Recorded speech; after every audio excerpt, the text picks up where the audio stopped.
And welcome. We are going to start, even though there are people still trying to get in, because it's really important that we stay on schedule for you so that you can be out of here at 7 o'clock. I wanted to start by thanking you all for coming this evening. I want to say that the Preview Night is a long-standing tradition of the Honors College, has been in place for many, many years, and we do it for several reasons. The first of which is that this is our honors community, and we only meet these 2 times a year, and it's the only time we get a chance to see each other. Look to your left, look to your right, look above you, look below you. Do you know the 4 people sitting around you? All 4 of them? If not, please introduce yourselves. All right.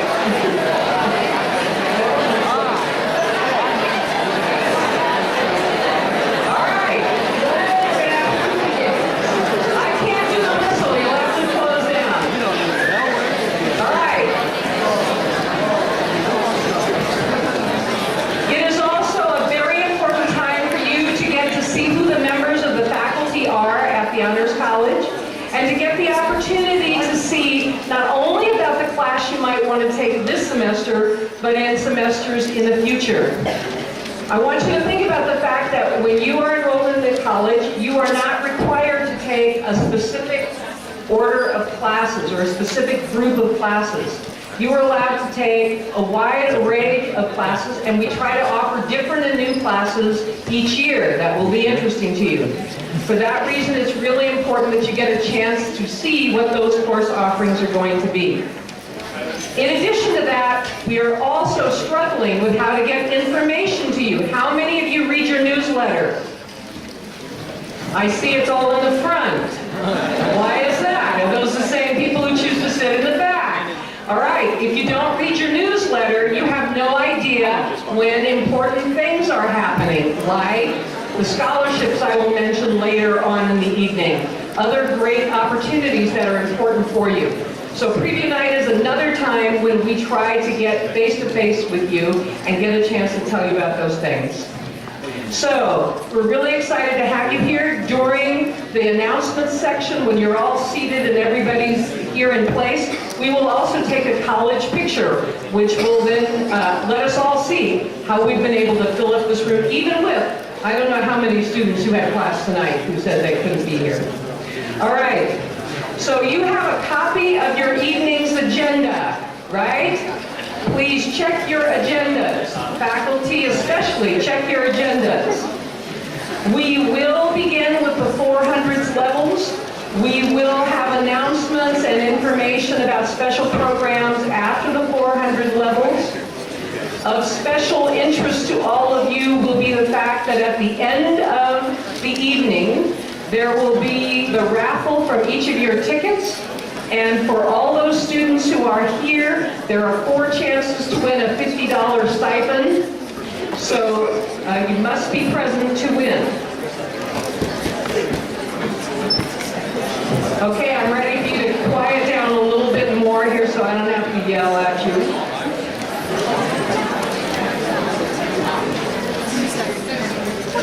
The faculty have been urged, and they know that they must be finished within 2 minutes. And I will not be reading out the names of faculty members as you're supposed to be there. You have your agendas. Please be sure you come up in the order to which where you are in the agenda. Sage Hughes, who is the Honor Student Advisory President, will be timing for us tonight. When she stands, you are off the stage, right? Okay, so we will begin with Professor Bakaboy, who is the first person who will be speaking this evening. Thank you.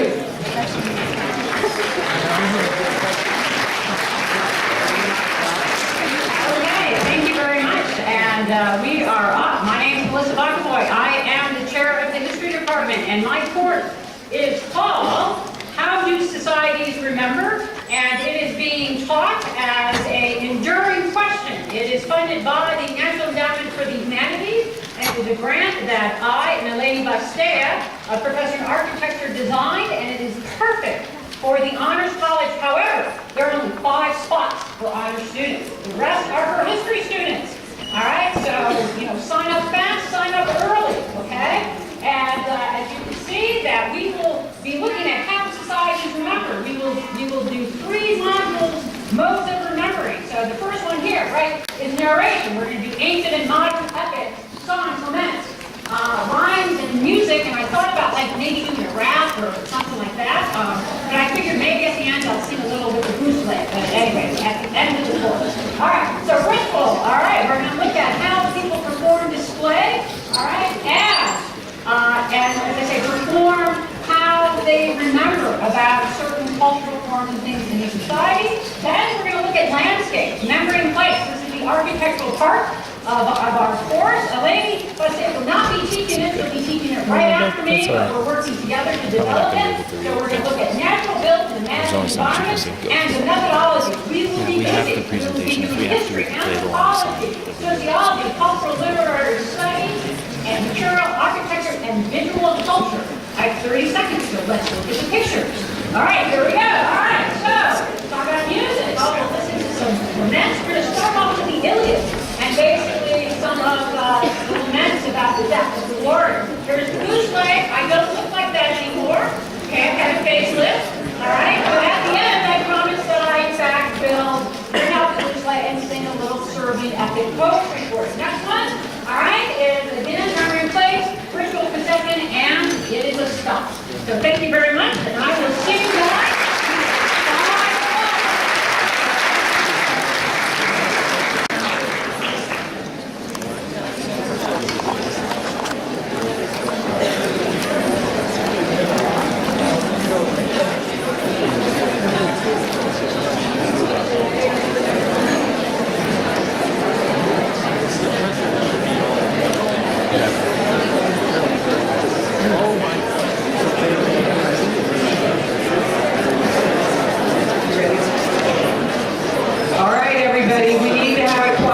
So that people can hear. Thank you.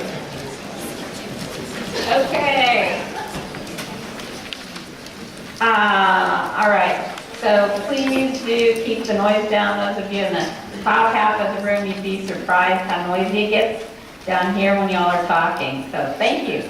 I'm Professor Leslie Donovan. I'm teaching 2 400 level courses, but the first one I'm going to talk about is called The Creative Impulse in New Mexico.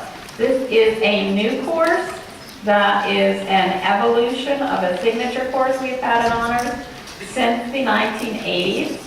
In this course, we will have various creative practitioners of all types come and speak. We'll have about 10 authors, artists, sculptors, dancers, playwrights, musicians, I hope, come. And what happens is it's a 2.5-hour class, 1 day a week. For the first hour, we will have our guest speaker talk in the forum, and then the last part of the class, they will speak in private to the class. We are also going to be working with the Center for Southwest Research to try to work with original archival materials and manuscripts that the library has from New Mexico artists and writers. It's a fun course. There are still some people in the room who took it, a version of it the last time I taught it, but this year it is going, this time at the 400 level, it is going to be authors, artists, and other creative people. And I am currently negotiating with who will be coming to speak, which is why I can't tell you who it will be. But I'm working on some really exciting speakers for us. So please do sign up. Thank you.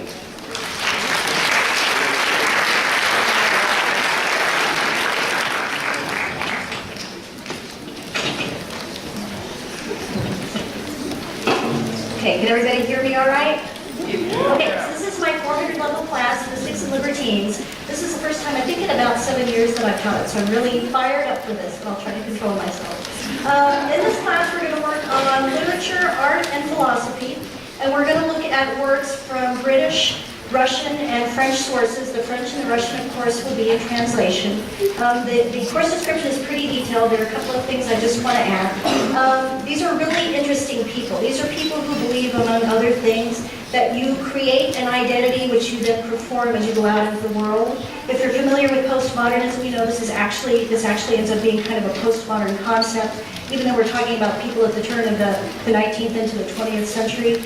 They have big personalities. They are very interesting. Oscar Wilde is probably the best known of these people for you, and he is certainly the most entertaining. But they all live their life as art, essentially, and they are beautiful, beautiful artists and writers and thinkers. Let's see, just a couple of other things I want to say. One of the books I want to highlight is a novel by Andre Deli called Petersburg. It is one of the most glorious, I'm sorry, I know I'm using a lot of superlatives, but really, really, they're necessary.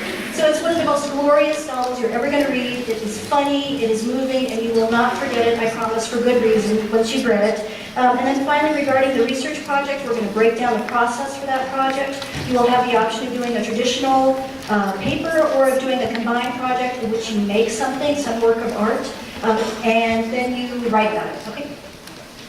Yeah, Renee!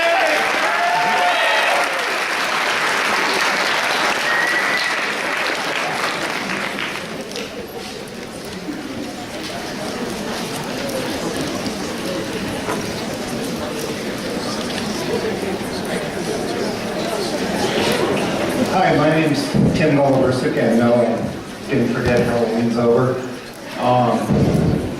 I work at Kirtland. I'm a special operations flight instructor, helicopters. I train students who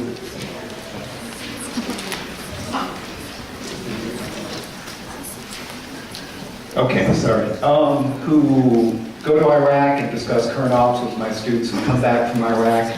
So we're going to study all the way back basically to the beginning, the Mesopotamia, and to really understand that, you have to understand the split in Islam. So we're going to go all the way back and really understand why there's Sunnis and Shias and Kurds and all the other minorities in the region, and then how all these things are tied together, and how the Pikes-Peacock Agreement of World War I really created a mess that we're living with today. And in the end, hopefully you're going to be able to untangle all those alliances of who's supporting who, why is Russia there, why are we there, all those other things. So if you're interested in understanding Iraq, please take my class. Thank you.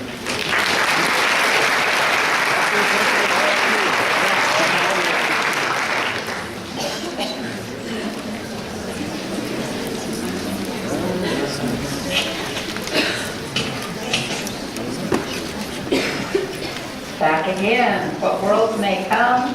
Studies for the Future is my second 400-level class.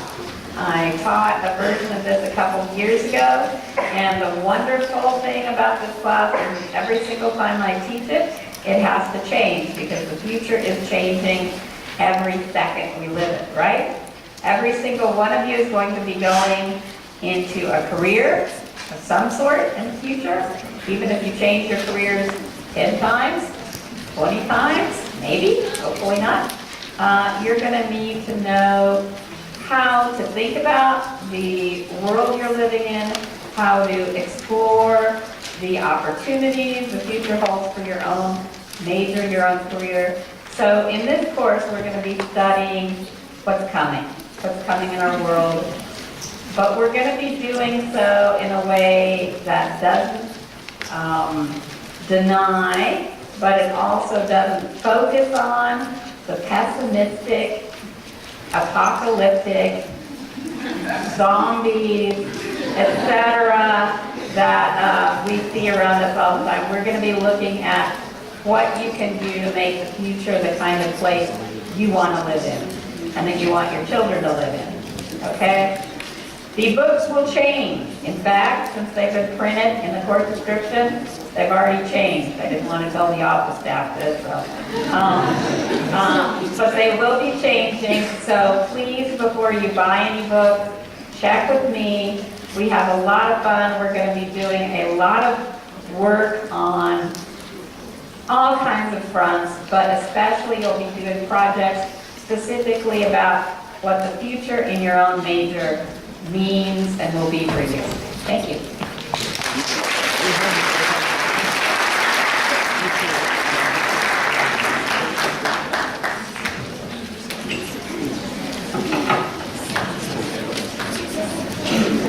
According to Roman laws of 5th century BCE, women were always to be accompanied by male guardians because, quote, on account of lightness of mind, end quote, women were believed to be incapable of managing their own affairs.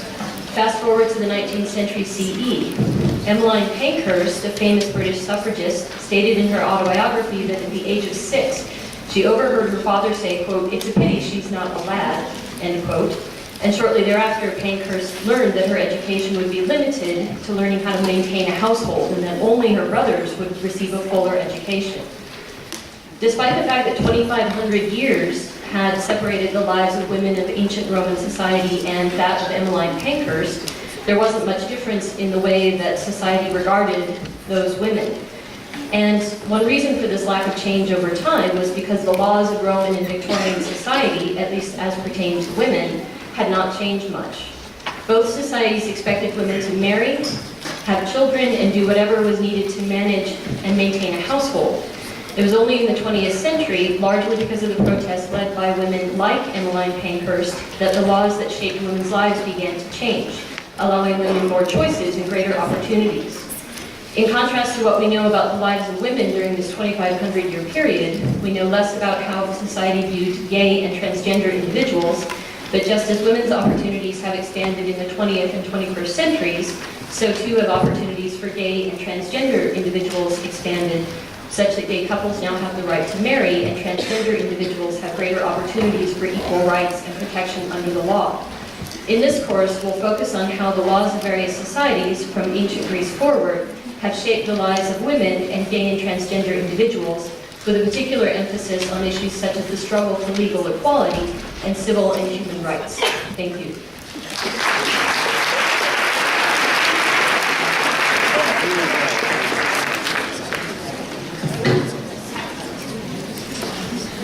There was a sportscaster who was really famous for about 30 years, 1970s, 80s, into the 90s, named Howard Cosell. And because he was really famous, he was asked oftentimes about what he thought the meaning of sports were, what are the values of sports. And I think he had really conflicted ideas about what he was doing with his life. So at one point, when he was feeling pretty good about sports, answering this question, he said, quote, sports is human life in microcosm. Can explain it all through sports. Another time, though, when maybe he felt like he might be wasting his life as a sports announcer, he said, quote, sports is the toy department of human life. I think it's somewhere in between. And in this class that I'm teaching this semester, we will figure out what sports do in society, but more practically, we will see how we can use sports. In the beginning of the semester, we'll take a look at some brilliant examples of using sports to explain what's going on in society. In the second half of the class, you will use sports to go after a big question or a big concept that you find really interesting. Sports is great as a research tool because it provides a unique vantage point, unique resources, unique sources in order to investigate the world around us. So I hope that you will join me in the toy department of life. I hope you'll take on one of your big questions and use sports next semester to take a look at that. Thanks.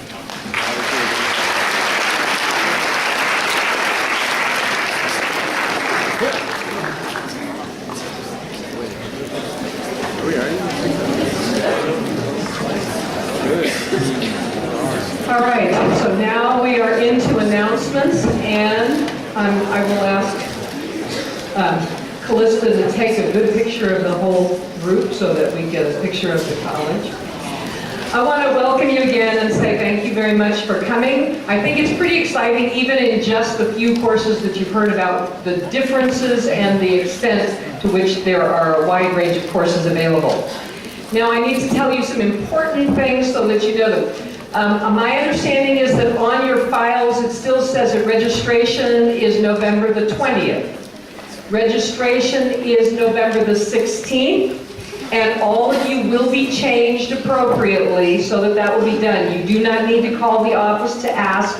It is being done. So we've had a number of questions, but it's something that always happens every year, so don't worry about it. Number two, very importantly, because of the financial constraints on the college and the university as a whole, I absolutely will not be able to allow any course to go that has less than 10 students in it. And because I don't want you to all go off for Christmas thinking your classes are there and then discover that they're not when you get back and possibly lose financial aid or whatever else while that's going on, but we will cancel any courses that are not at 10 on December the 4th. All right? This is really because both the faculty don't want to be prepping them if they're not going to make, and you need to get into other classes if for any reason they cancel. I'm hoping there will be no classes that cancel, but please check early in the week of finals to make sure that your classes are filled far enough that they are a go. Do you understand what I'm bringing up to you? So please check after December the 4th. Okay. I often get requests for you to be able to take courses outside of the number that you are entitled to. So I'm often getting asked for people who've done just 100 if they can take a 300 or a 400. You really need to try to take your courses in the order that they are offered. And because there are over 1,000 people in the college, I will not give overrides to 300s or 400s before the students who are eligible for those classes get the chance to sign up for them. So that is a across-the-board thing. So if you want to get into a 300, but you need to be in a 200, you need to sign up for your 200 level class. If there were any exemptions made, they are made on a case-by-case basis.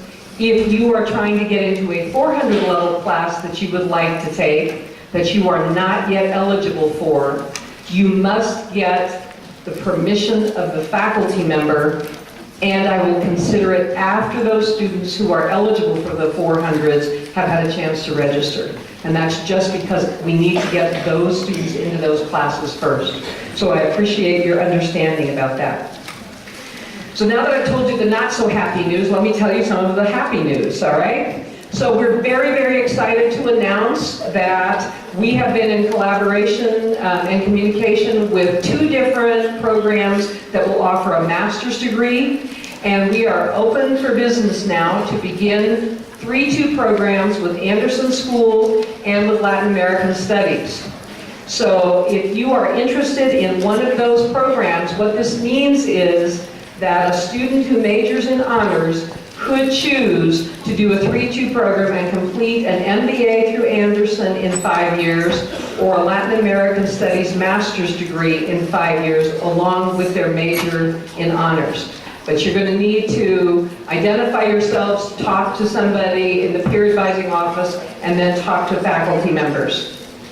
We are also, at the same time, now accepting applications for students who wish to major in honors. And we have said that we will accept, was that a yay? Down from the faculty. I don't know about the students yet, but the faculty we are excited to move into this position. So we are asking that if there are students who wish to major in honors who are now eligible, you need to be in the process of taking your 12th credit hours. So you need to have taken 9 credit hours and finished them and be in the class that would give you 12 credit hours in honors to be eligible to sign up now. If you are interested, you need to fill out an application and complete a program of studies. You can find those online at our website, and you need to do that program of studies with a faculty member. That would be the person who would be your faculty mentor, all right? If you are interested in doing this in the spring semester, the spring deadline will be March 15th. So please see us about both of those. We are very excited to do this. Please watch the faculty bulletin for those as well, or the news bulletin for those as well. All right, another important announcement for all of you is that the Honors College has a group of scholarships that they give to current students during the year. Those scholarships, there are 3 of those at the present time, and they will not close until March, but they will close before the next preview night, so I want to make sure you know that. There is a $1,000 scholarship available based on a combination of need and scholarship, and a student needs to write an essay on why that's important and provide budgetary information. There is a $500 scholarship to support a veteran, and there is a $500 scholarship available for students doing undergraduate research. So if you, for instance, were doing a disciplinary thesis somewhere that you needed to have money for funding, that is another option for you. So I want you all to know about those scholarships. Be sure to go online and look at our website for those. At this point, I think the deadline will be in late March, but we will be announcing that on our newsletter. In addition to that, a very important fellowship for undergraduates. How many of you in this room are sophomores as of this year? As of this year. How many of you are sophomore, second-year students? All right.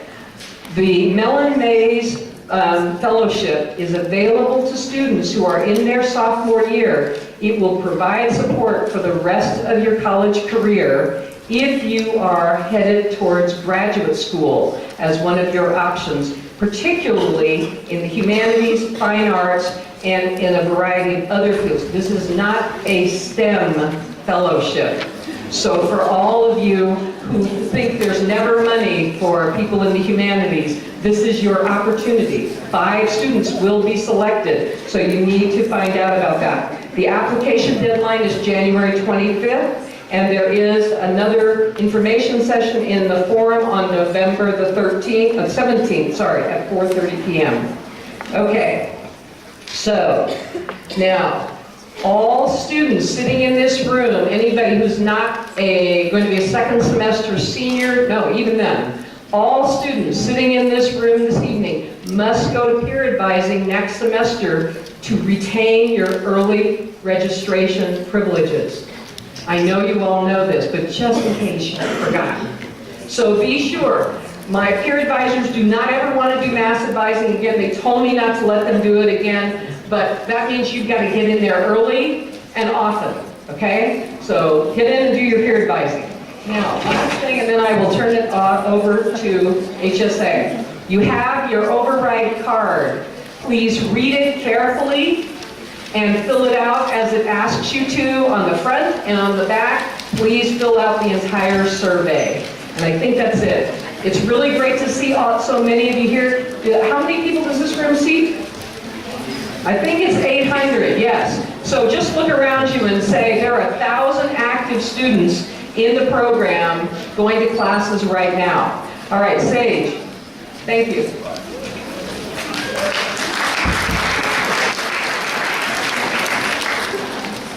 Hello, everybody. So I just want to tell you about a couple of exciting things happening in Honors that HSA is a part of. That stands for the Honors Student Association. I'm the president of that this year. So one of the best things that's happening is that Honors, all of you guys are being sorted into 4 houses. If you're an incoming freshman, you have already been sorted. But if you are a sophomore or above, you now have the chance to be sorted. There are house points available through a variety of events, and there will be a house cup available to the winning house that will be awarded early in May. If you turn over your override card, you can see on the back that there's a place to fill out whether you have been sorted, and if so, what house you are in. There's also a chance to get sorted on that card as well. Now, it's very important for you to fill this out because the house that has the most participation tonight at Preview Night gets 20 house points towards the house cup. Yes, that is a lot.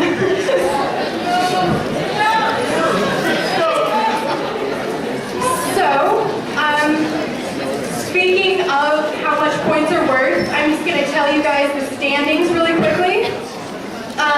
House Juniper is bringing up the rear with only 5 points. I'm a Juniper, so you know, come on guys. Next we have House Aspen with 13 points. House Oak with 15 points. And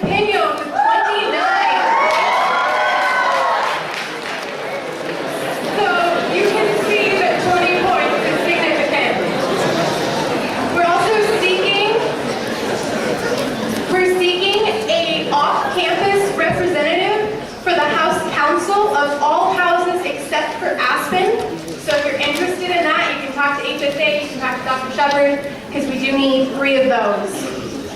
Now, on Saturday, November 19th from 1 to 4, HSA is putting on an Olympiad. There are 10 events, everything from Quidditch to a poetry slam, and we would love for you guys to participate in that. You'll enter with your house, and there are 20 points available for every event. There is a sign-up that was outside. Some of you may have already signed up. If not, it will also be available at the after party. On Sunday, we all know we're registering, and HSA, as always, is throwing a priority registration party from about 8 p.m. to 12:30 a.m. So you can come, eat food, watch movies, and register amongst your fellow students. And last but not least, directly after preview night, please follow us over to the forum for an after party. We have cake, and there will also be a chance for you to get sorted and sign up for the Olympiad. So we hope to see a lot of you there. Thank you.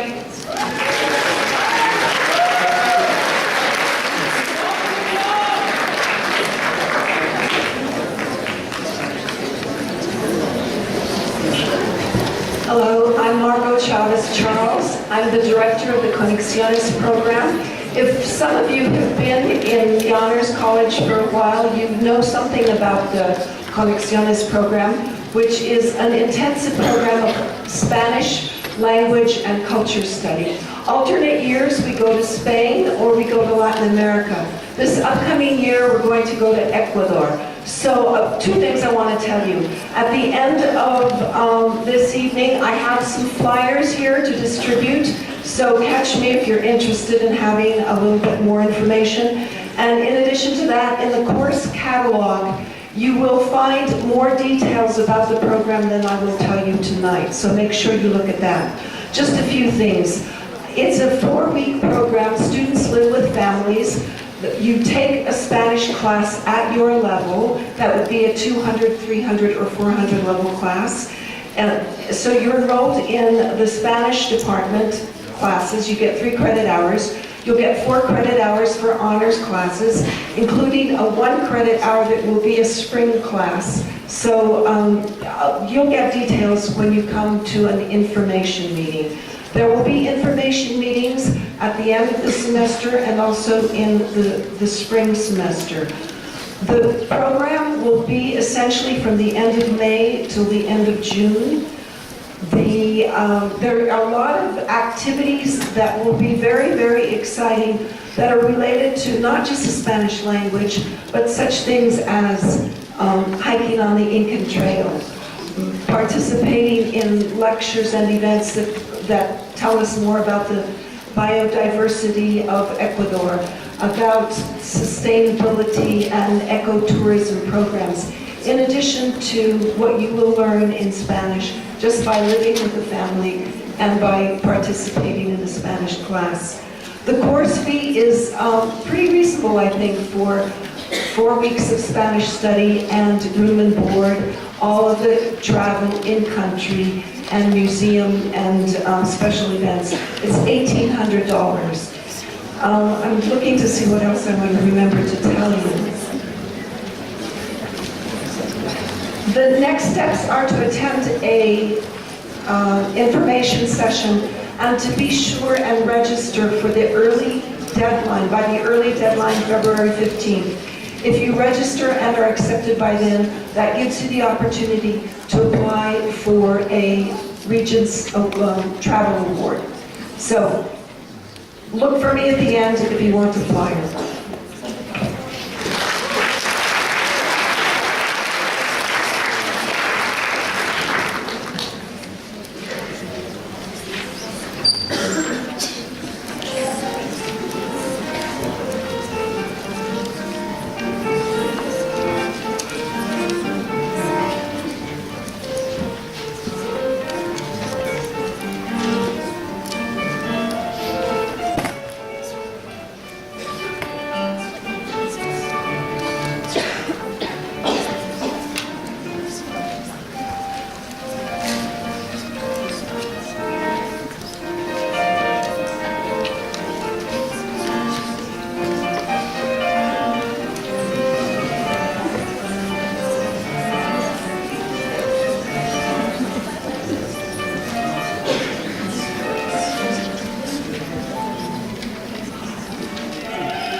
The Honors Research Institute is committed to bringing to life memorable music and works.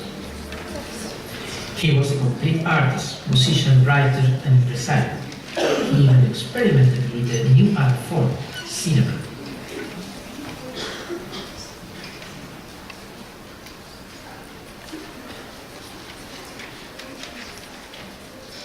The result of the musical research will be performed in a concert by New Mexico Philharmonic Orchestra, along with historical and cultural investigation with publications, symposium, recording, and videos. The Honors Research Institute is making a unique contribution by giving back to the public this work after more than 1 century of silence. Are you ready to be part of this project? Do you want to be part of the team responsible for bringing alive this music in more than 100 years? Would you like to finish the semester with an orchestral concert instead of final paper?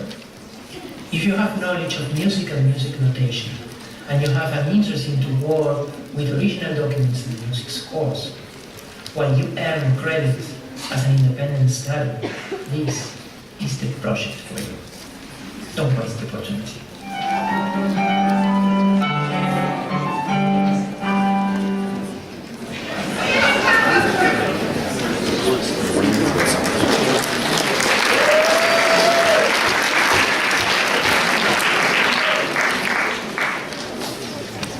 That is a really fine opportunity for those of you who are interested either in historical or in musical research.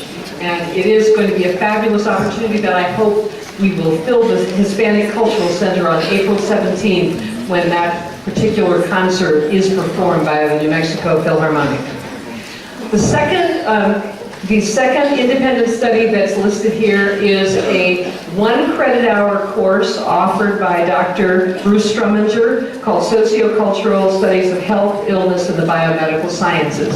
Dr. Struminger is currently in Namibia and asked me to mention it for him.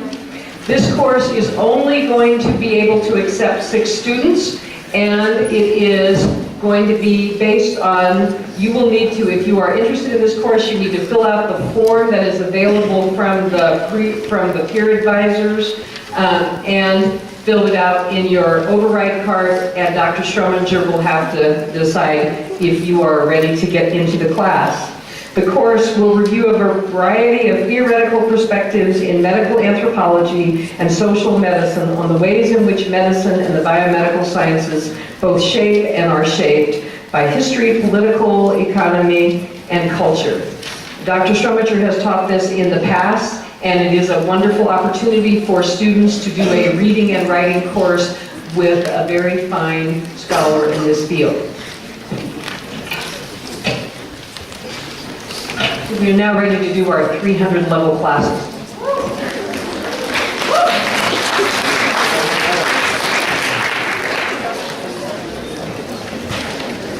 Hi everybody, I'm Professor Amaris Ketchum, and I'm here to talk to you about Scribindi, making of a magazine, which is the spring semester of the Scribindi year-long course. Perhaps you've seen one of these floating around and you've wondered, what's that all about? I love the art and literature in it. Is it a class? And the answer is, yes, it is a class. It's a year-long course in which you learn behind-the-scenes production of what it's like to make a literary magazine. I'll tell you a little bit about what that's like. First, you pledge yourself to a year of paper cuts and InDesign errors. You join an assembled team of dedicated students, fear that they know more than you do, that you are in over your head, and what did you get yourself into? You come to know them and like them. You discover there's graphic design everywhere, that this ad, GIF, cereal box is actually an amazing thing. Why did they choose that font, though? You try to recreate those decisions in a flyer. You solicit work from distant honors students and universities. When the deadline is in 10 days and you only have 30 submissions, you freak out. You contain your nervous energy. You click refresh on submittable. You You spend your nights and weekends reading and analyzing creative works from students across the region, from 220 different schools and universities in 14 states. You debate the merits of each piece with the staff. You bake cookies, set up a silent auction, ask for donations from the magazine's awesome readership. You list adjectives for your mock magazine design: bold, ornate, intriguing, worldly, tasteful, and understated. You spend hours with InDesign moving text boxes around on the page. How do we typeset art, not bounded by print? You ask yourself. You uncap the red pen, knowing that copy editing is not an Easter egg hunt for errors, but a communal debate about language and its rules. You run out of time talking about it at PreviewNight because it is a year-long course. If you are interested in learning more about Scribendi, please pick up one of these brochures, check out one of these magazines, and look for an application in March. Thank you.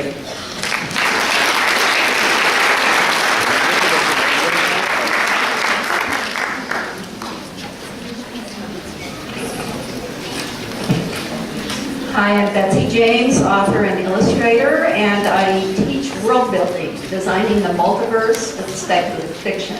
As you probably know, speculative fiction means all the what-if genres, science fiction, fantasy, horror, and so on, a real problem-solving mashup with insights employed by bodies as diverse as the engineering department at MIT and the security advisors of TSA.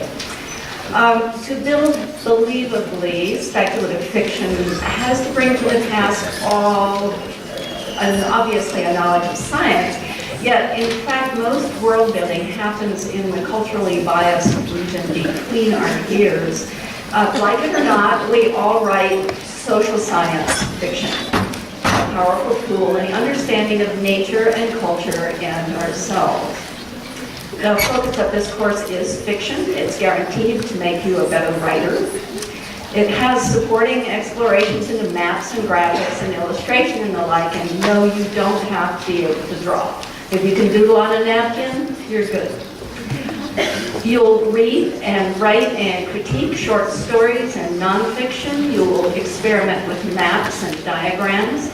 The focus is on writing, but the concepts you discover in yourself, normally, will be applicable to games and movies and the graphic novel, whatever, anything in that genre. In offbeat assignments that may involve, I don't know yet, field trips to alternate realities or zombie gummies, that's where the zombies went, Leslie. You will bring your own quirky knowledge of this world to the making of new ones. So, we'll see you there. Thanks.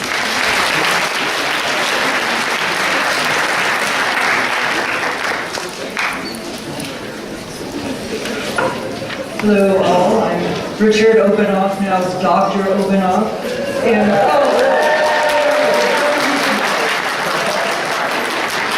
so what good is tolerance? Well, actually, it's not as simple a question as you might think. Tolerance is in fact a very tricky subject. We all think we want to be tolerant, but in fact there are many things we don't tolerate, and I think reasonably so. When you get down to it, tolerance means putting up with something you know is wrong. It's kind of become a cliche to say that we should be intolerant of intolerance, and in this class we'll be asking about other, perhaps more tolerant alternatives to tolerance and intolerance, such as a phrase I like to use a lot, the enthusiastic endorsement of difference. We'll have two papers, a longer-term paper that will develop one-on-one, and a shorter paper that will also be up to you, and it's a little bit of an experiment. I have my briefcase right up there. I actually have already written the first paragraph for you. So this will be an experiment, and I think it should be very interesting. I'm looking forward to reading these papers, so if you haven't yet signed up. In What Good is Tolerance? You'll get to read some of the most important works of philosophy, political science, and literature from the last 1,500 years. You'll read Hobbes and Locke, Smith and Marx, 3 political manuals for princes, a number of readings from the American Revolution, among a lot of other really, really great stuff. So, in short, I'm looking forward to seeing you in my class this spring. Thank you.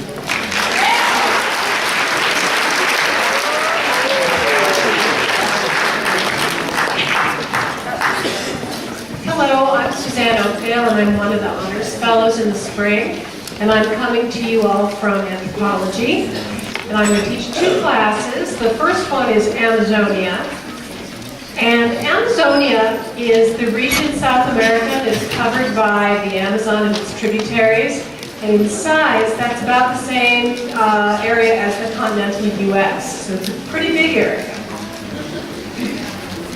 My class focuses on indigenous Amazonia, and we're going to structure the class around debates. And they're debates that have no really clear or easy answer in most of the cases. The first debates come from archaeology. Is the Amazon forest pristine, or has it been humanly created? Can the forest support large populations, or has it always only supported small ones? Then we move to the colonial period, and we look at some of the European reports during the colonial era about what lived in the Amazon, which are things like mermaids, men with dogs' heads, Amazons, and cannibals. And we're going to really explore the cannibal part of that. Is cannibalism a myth, or does it exist? And what does it mean? Then we'll turn to present debates. Are indigenous Amazonians natural environmentalists? Should rivers be dammed? Is that a source of clean energy, or is it unprecedented destruction?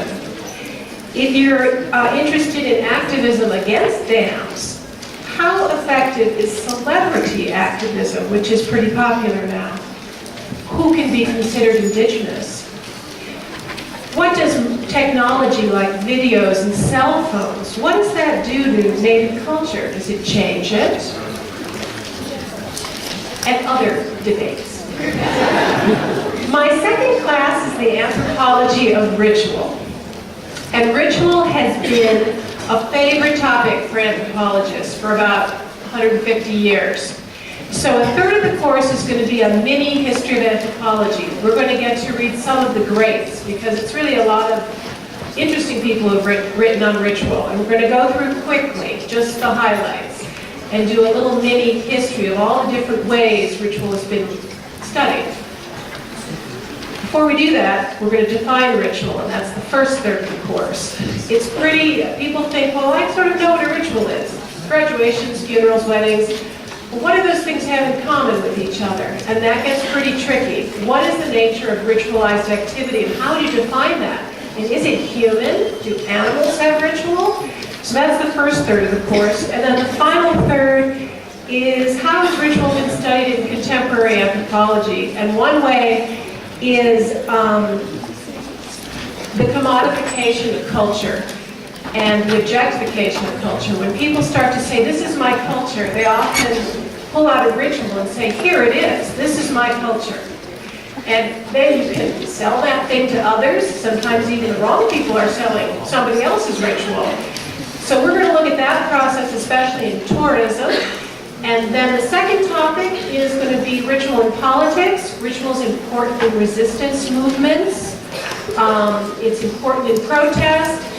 And it's important in creating alliances among people who really don't have too much in common with each other, like, say, environmentalists across the globe.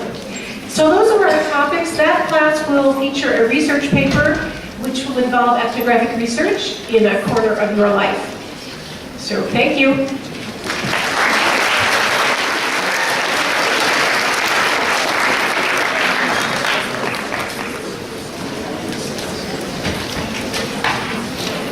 Hello, I'm Jason Moore.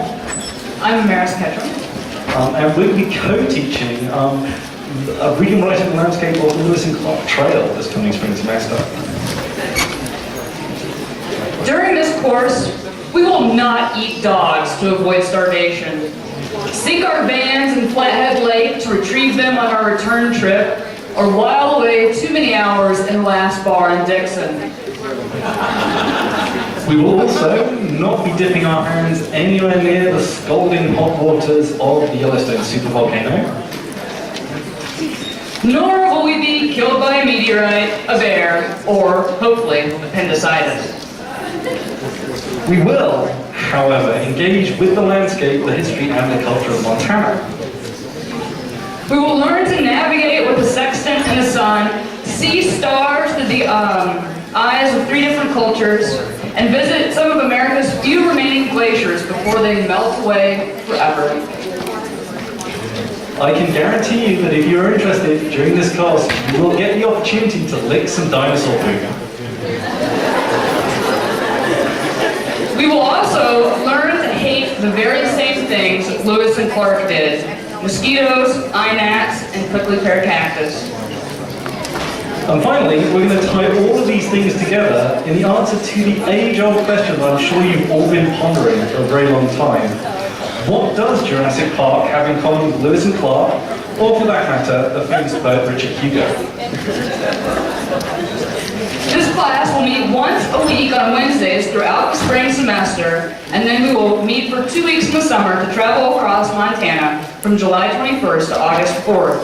It counts for 6 credit hours in the spring semester. You will not need to register for summer credit hours. There is a $1,150 course fee. There will be some financial aid for those in need.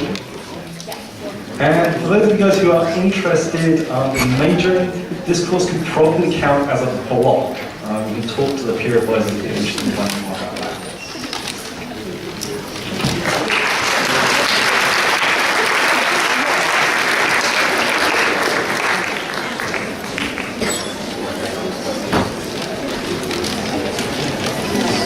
Hello everyone, Kimmy and I will be here today presenting Dr. Hillary's classes. She cannot be here. So the first one that she has is clothing in society. Clothing is something that everyone has in common of every age, across cultures, across the world. And so in this class, you'll look a lot at that and see what clothing means to different people. Some of the key topics will be looking at different subcultures and how they use clothing to identify themselves. Appropriate dress for business and for age and what that means in different areas of the world. What clothing, how it varies between race and cultures. Different body ideals and what that can do to a person and how it is portrayed in advertising. Tattoos and how they are represented and how they are changing in today's society.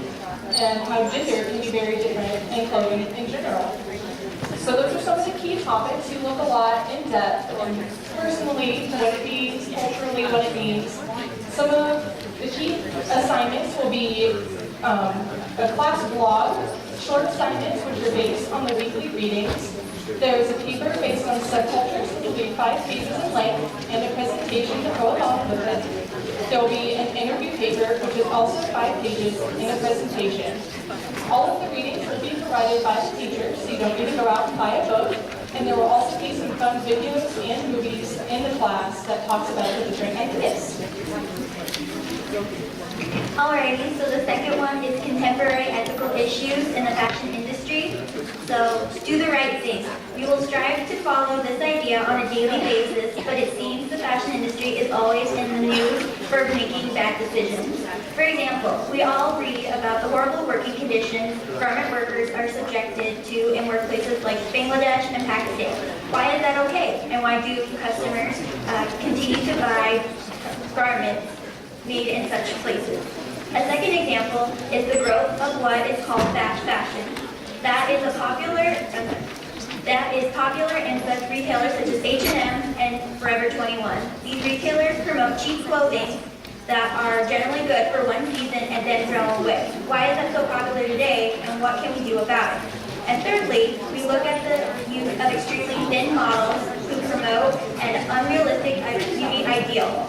This can lead to an unhealthy behavior by everyday women trying to compete with such images that are in every fashion magazine and every runway. In addition to these industry issues, we will also examine our own personal ethical views and beliefs and talk about how these affect the decisions we make every day, whether it is clothing decisions or job search strategies. The class will allow you to construct a personal ethical statement to guide you through decisions you make as students and as young professionals.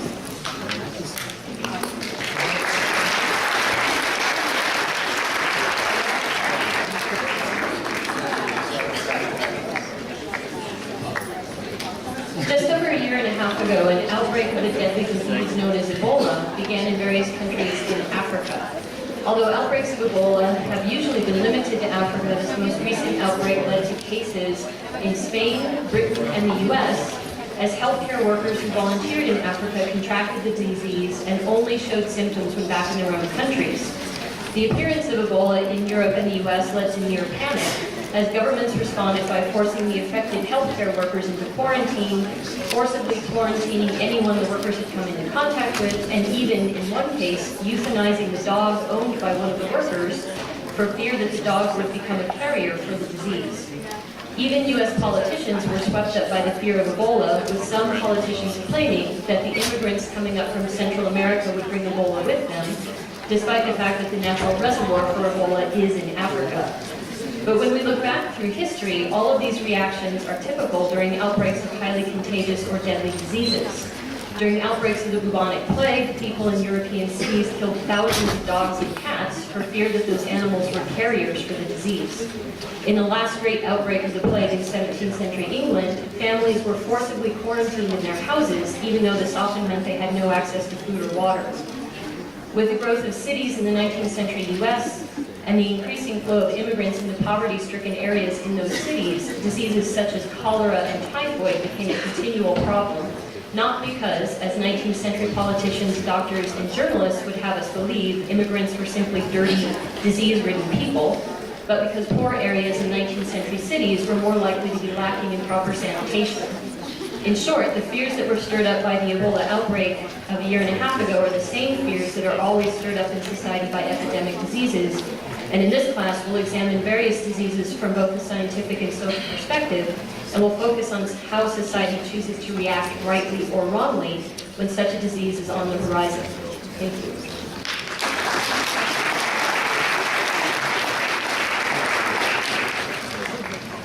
Last preview night, I came after Liz Johnson also, and I remember making some facetious comment about what a cheerful class that was. As though my class were any more cheerful. The title of my class is War Cry. It's difficult to talk about war because it's such an emotional subject and people have such strong reactions and strong feelings about it. So there's that at one end, and at the other end is the very impersonal way of looking at war, where it becomes rhetoric about national interests or events and dates related to war, or you can imagine. I'd like to think that this class is something in between, where we remember that it's about human stories. And because it is about human stories, I use a lot of literature in the form of fiction, poetry, and we also use memoir, a lot of articles, and interspersed with the fiction, interspersed with the literature, we do look at the theoretical concept of just war, which is a principle that there are occasions in which war is justified. So we have an ongoing debate about if and when those occasions are justifiable. I'd like to invite you to join me for this class. It's a very rich experience for me to talk to students about this subject. At the end of the last time I taught the class, we had a very powerful panel with people who included Ken Carpenter, if you know him. He was worked at the GEO, the Global Education Office, and a peace activist, a former Afghanistan veteran as well. So thank you, and please join me.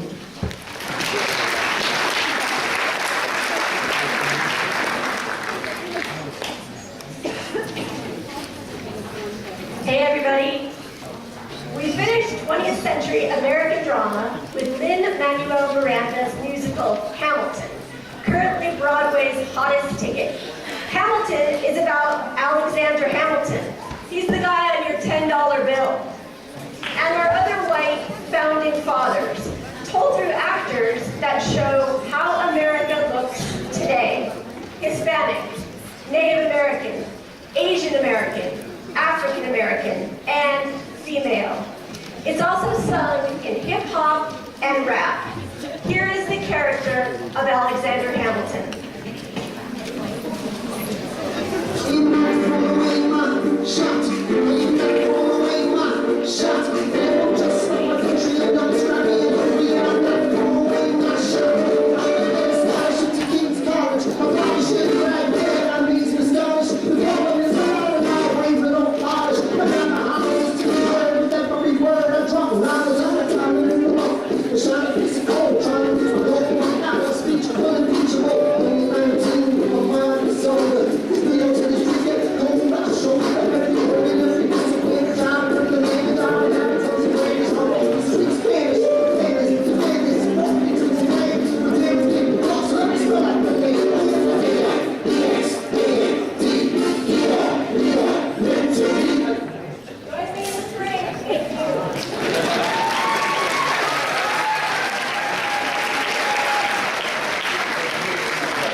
Hello.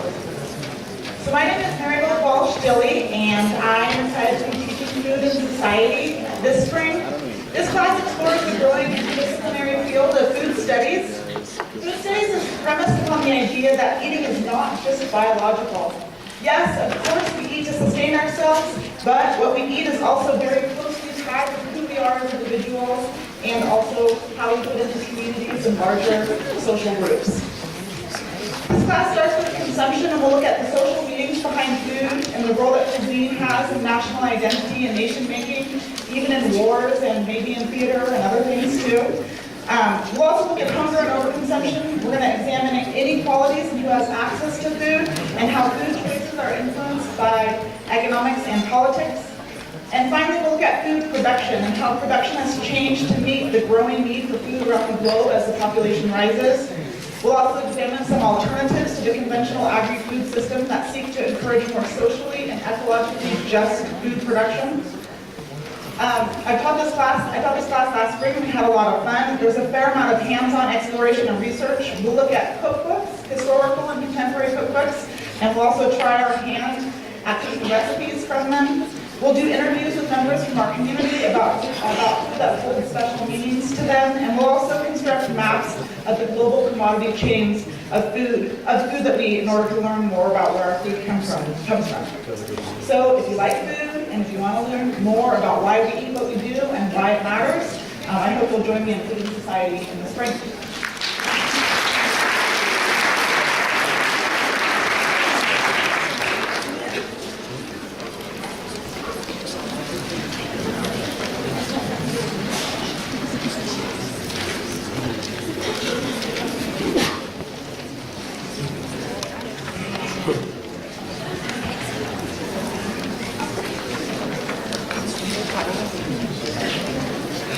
Hey everybody, I'm Allison Agerman.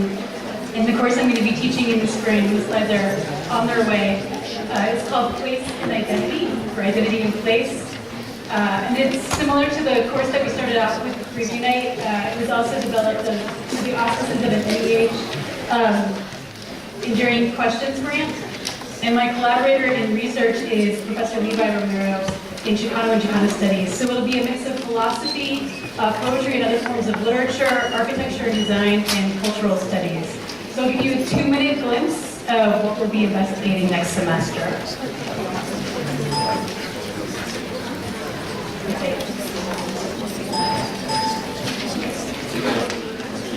Where thanks. There we go. Thanks, Sophia. So what is the connection between identity and place? The story of human existence is one of movement and settlement, and we have pondered how these ways of being in the world influence who we are and who we might become for millennia. Origin stories the world over feature accounts of where people came from as a way of telling how they came to be.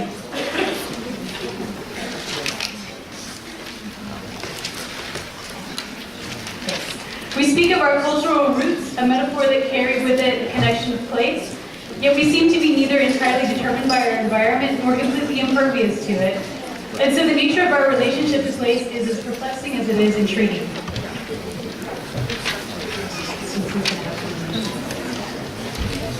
So the deep undercurrents of our persistent concern come to the surface in our everyday language. The words politics, ethics, ecology, and economy come from Greek words for city-state, habitat, and home. Oops. So the plaza, the barrio, the pueblo, and the calle are sites that provide quite literally the grounds of community discourse and ritual.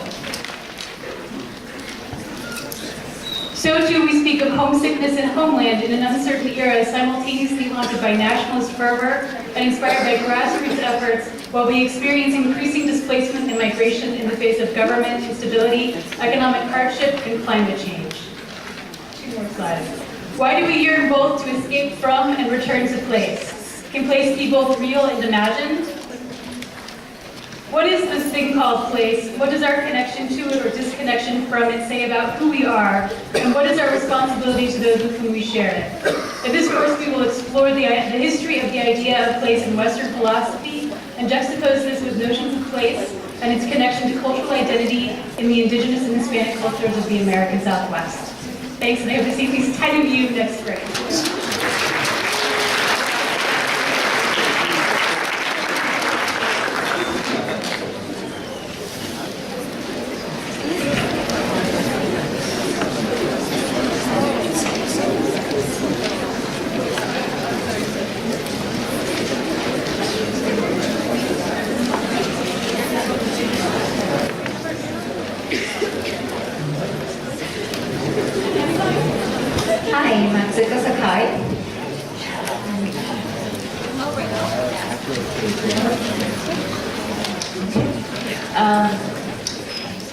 This is a Toy Story, the process of design.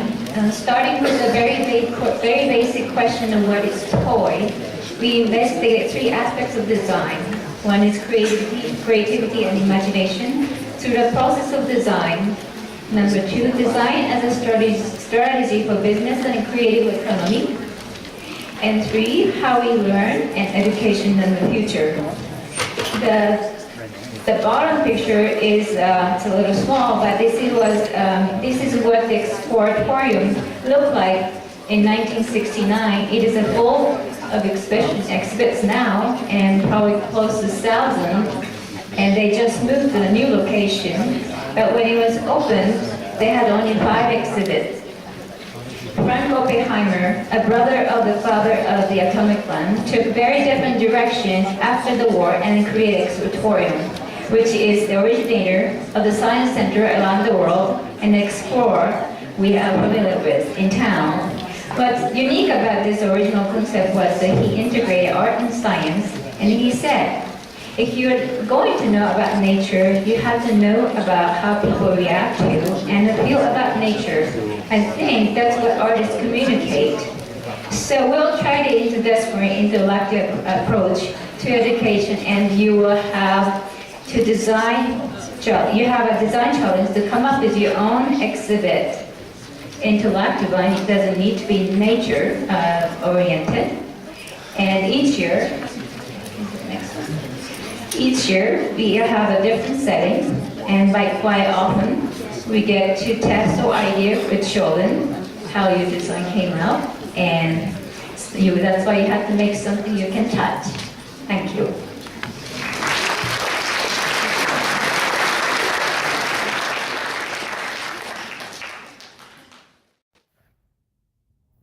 In Act 3, Scene 1 of Hamlet, Hamlet wonders about the afterlife. He wonders about death, and he wonders about the fears that hinge upon death. He says, we avoid death, but that the dread of something after death, the undiscovered country from whose bourne no traveler returns, puzzles the will.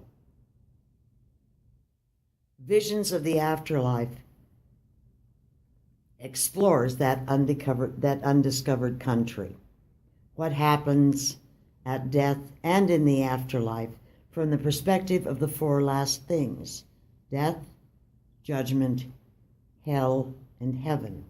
We begin our exploration from the time of the Chauvet cave paintings to the judgment of Hunefer in the Egyptian Book of the Dead, go through Japanese scrolls depicting the Buddhist hell, mosaics, the baptistry of San Giovanni in Florence, which Dante used as inspiration for the Inferno, and explore absolutely beautiful images of paradise and the Islam and in Islam and Hindu, and the Christian heaven.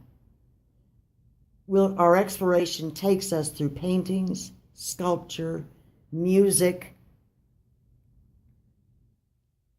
comics, and film, supported by written texts, literature when necessary, and results in our own vision, an individual vision of your own, of one of these four last things. Pleasure to be here tonight. My name is Megan Jacobs. I'll be teaching a class called Global Aesthetics and Art Production in the spring. During the past 200 years in the West, fine art has slowly been separated from the rest of life and is more widely recognized when housed in institutions such as museums, galleries, and concert halls. In the rest of the world, art isn't marked off from religion, ethics, and everyday living. We will explore the aesthetic experiences of cultures around the world where art and life are inseparable. The course is rooted in the branch of philosophical study called aesthetics, which applies a critical lens to the relationship of art, culture, and nature. We will read seminal philosophical texts which investigate the similarities and differences of art between cultures. Through our readings, three intertwining philosophical issues will be explored: subject and object, art and everyday living, and spirituality and art. We will explore the art of various cultures, such as the Japanese tea ceremony, the Navajo sand paintings, and Brazilian candomblé ceremony. These experiences require a kind of engagement that can make all of life more vibrant and more beautiful. These approaches will be applied to our own art making, one that honors the unique aesthetic sensibilities and values of these cultures, such as the Japanese sense of wabi-sabi or imperfection, and the Navajo sense of health and harmony. And those will be compared and contrasted to a Western sense of beauty, one that is rooted in longing, through a series of creative projects. Thank you.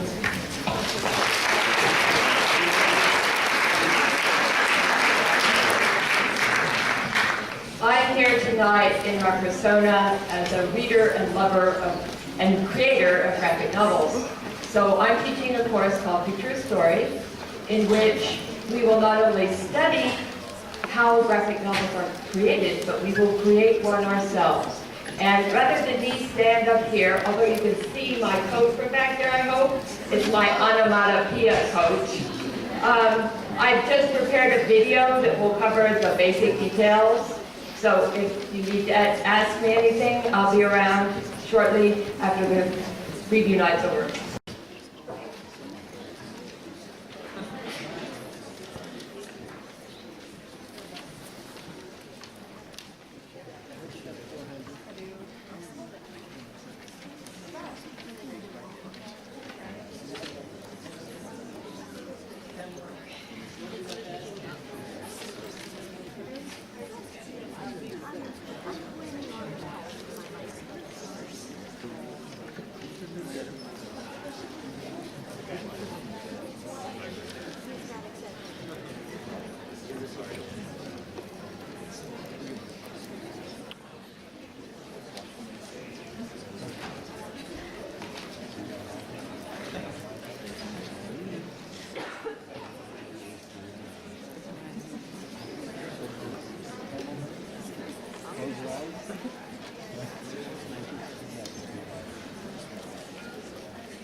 Serena Cargus, and this course is a 300 level called Why People Believe Weird Things.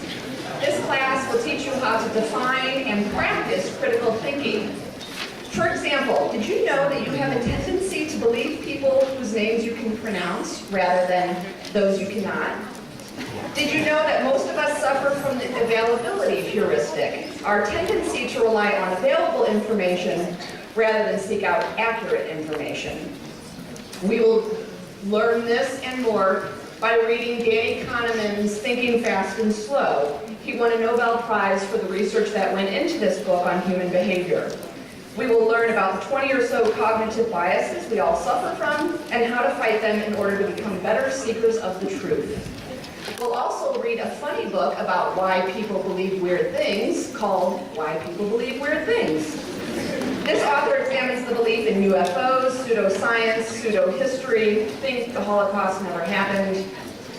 For the last half of the class, you will analyze a controversial topic of your choice in order to practice your own critical thinking skills. Topics can include labeling of genetically modified foods, fracking, gun control, vaccinations, WikiLeaks, drones, and things like that.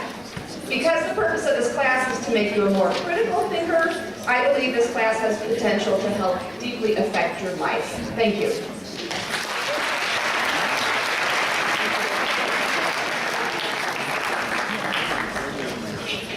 Hello, I'm Michael Cook. I'm one of the Distinguished Fellows on loan from Art and Art History this year. And I'm teaching the phenomenon of color and phenomenon of color production studio. And perhaps it should have been called Why You See Weird Things. So,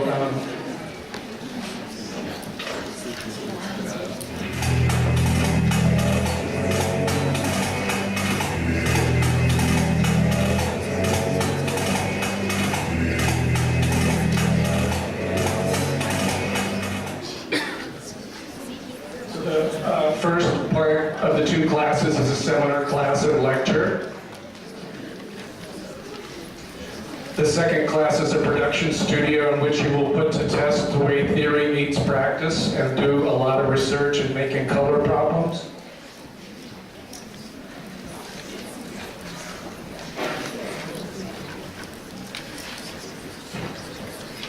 It's two classes that are one course for 6 credit hours.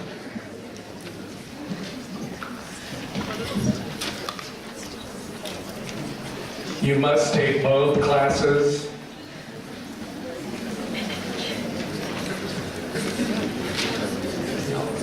So through a series of projects, we will explore the characteristics of color, including hue, value, saturation, tint, shade, achromatic and chromatic variations. We will create projects of color relationships based on the condition or understanding that all color can only be understood in the context of other colors. We will examine color interactions, including how one color can look like two colors can look like one, simultaneous contrast, optical color mixing, transparency, additive and subtractive color mixtures, local descriptive color versus subjective expressive color, the composition of color as well as the resulting spatial effect of color. We will also examine electronic color as well as the psychological effects of color and its cultural association. The one part I didn't get to mention is that it's all done digitally on iPads, and one will be provided for each student. The class is limited to 12, but everyone will have an iPad checked out to them for this semester.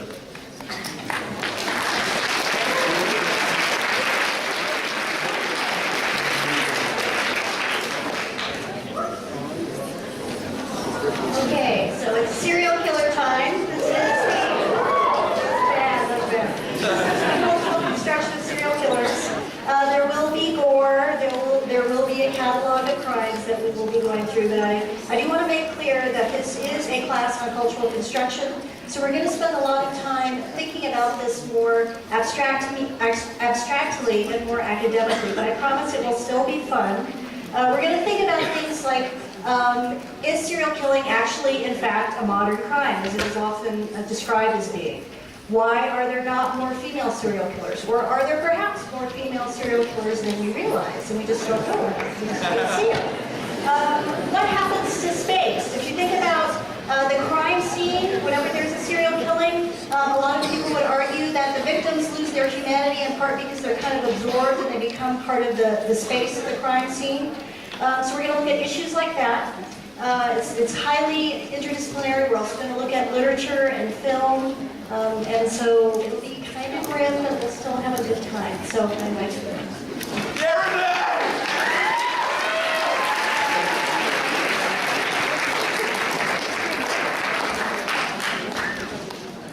Hey everybody, I'm Chris Holden. The first thing to say about this class is it's the one where you can tell your parents and friends that your homework is playing video games. So maybe I don't need to say a lot more. The sad part is that you'll fall behind just like all your other homework. So, blessing and a curse. I was always told that playing games is a waste of time. I spent too much time playing games, and well, maybe that's true. But anymore, I can't turn around without seeing people putting games in places where I never expected to see them. A car I bought 5 years ago has a video game inside it. There's a little green light that goes on when I drive a certain way and goes off when I stop driving that way. They're trying to get me to drive the way they want. Let's see, there are games to understand protein folding, all kinds of learning games, exercise games, you name it. Games are being used for all kinds of crazy things now, and to what end? Is it going well? What makes a good game application? These are the kinds of things we'll find out by trying to play games, find out what makes them tick, and actually make our own games. I would really like to stress that this class is for absolutely everyone. Certainly, previous experience with games can be very helpful to our discussions, but is not needed. So you don't need to be a constant veteran game player. You don't need to be a programmer to make your own games. Please come enjoy the class and learn more about games. Thanks.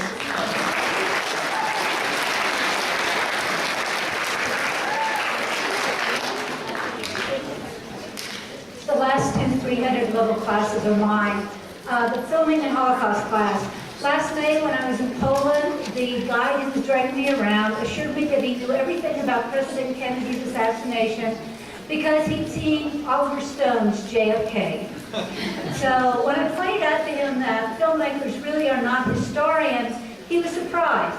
In fact, most people go to the theater and think that they're often seeing the truth. This becomes a real problem with films about the Holocaust. The Nazis murdered 18 million people. And so films about the Holocaust and about the events during World War II have a greater meaning and that they really do have to be about the truth. So this class really explores how important it is to talk about films and whether or not filming the Holocaust is a place where you are allowed exaggeration or change. One of the first films we're going to look at is John Cusack's Max, which is all about what if Hitler had actually been able to be an artist. Perhaps we wouldn't have had World War II. So I hope you will join me for this class. It's actually a very important class, I think. The second class, Harry Potter. There's actually a lot of connections between the Holocaust and Harry Potter, in case you haven't noticed. Hitler, Voldemort, Hitler Youth, Slytherin.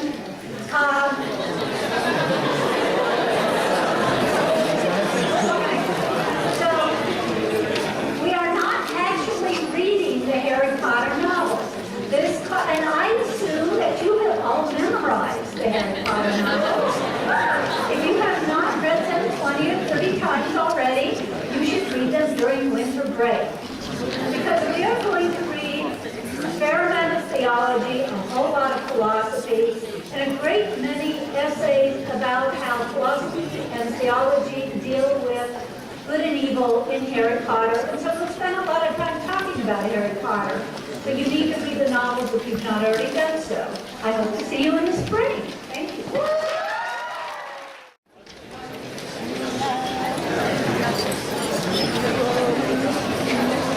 Good evening.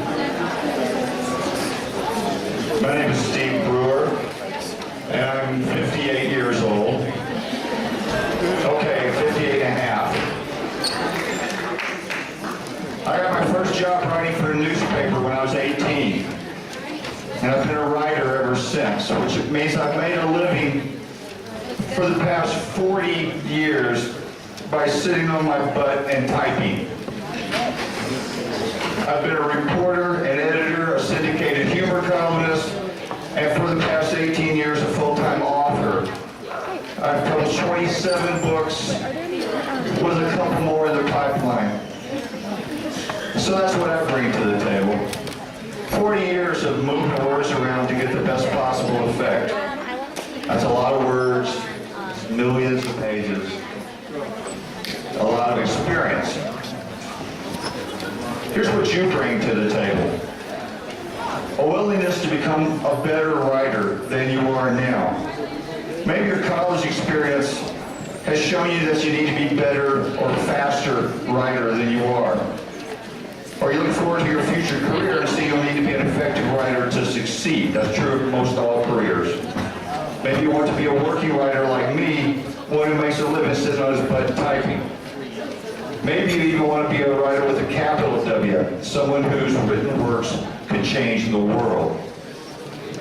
No matter where you fit on that spectrum, I can help you be a better writer than you are now.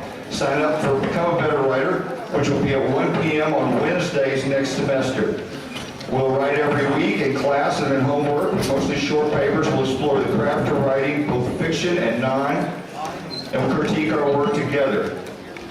I'm passionate about good writing. I guarantee that you'll learn a lot and we'll have a lot of fun. Please come.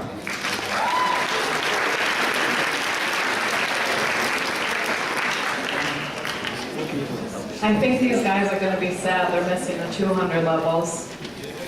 Okay, I'm Nora Hickey, and I teach A Mirror of My Own, Female Self-Portraits in Comics and Poetry, a Writing and Speaking Course. In this class, we will be reading graphic novels and poems created by women in the context of their unique histories. For example, we will look at the origins and aftermath of the Iranian Islamic Revolution in Marjane Satrapi's Persepolis, and also examine how that event turned her into a chain smoker. Stressful. We'll learn why Emily Dickinson could be considered the Lady Gaga of her day. It might be the meat dress. We'll take a class field trip to the comic book store Astro Zombies to observe contemporary comic culture. There will be opportunities for creative and critical expression, but you don't have to be a good artist or a comics fan or good at rhyming to take the class. So I hope to see you in the spring. Thank you.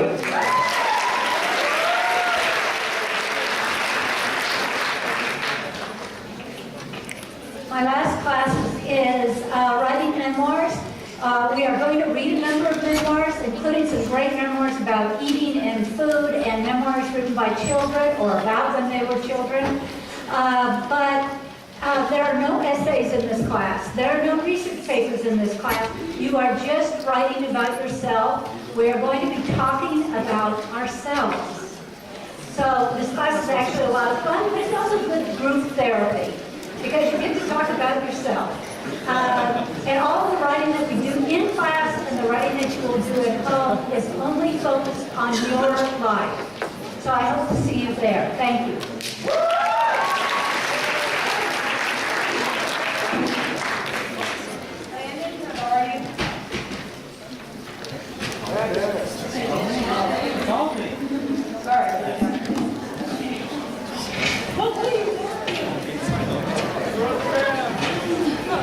All right, I'm Dr. Sorge, and I teach two classes. One is the statistics class. Hate this thing, I have to use a hand for it. So my first class that I teach is statistics. It's basically learning how to interpret and use statistics in your real life. We do a lot of eating in this class, which is probably unusual for a math class. We basically count marshmallows and cereal, we count chocolate chips and cookies. The reason that came about is my kids always want me to buy the expensive cookies I want to buy the cheap ones because I'm cheap. And this way I've shown them by making you guys do the work, so the same number of chocolate chips in the cheap cookies as there are in the expensive ones, that's saving you money. We also count the gummy bear colors, we're about chi-square test, we roll dice, we color. This is really about understanding how statistics applies to your real life. So the next one.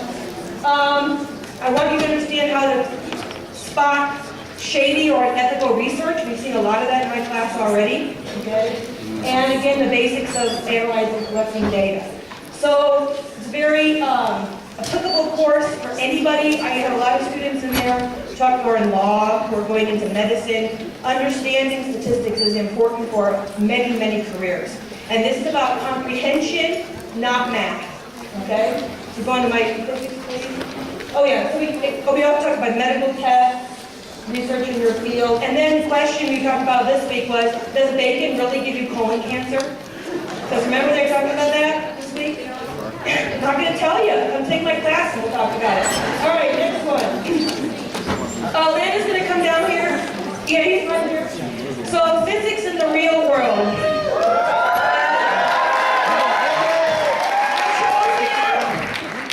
Because you trust him, right? Trust him, right?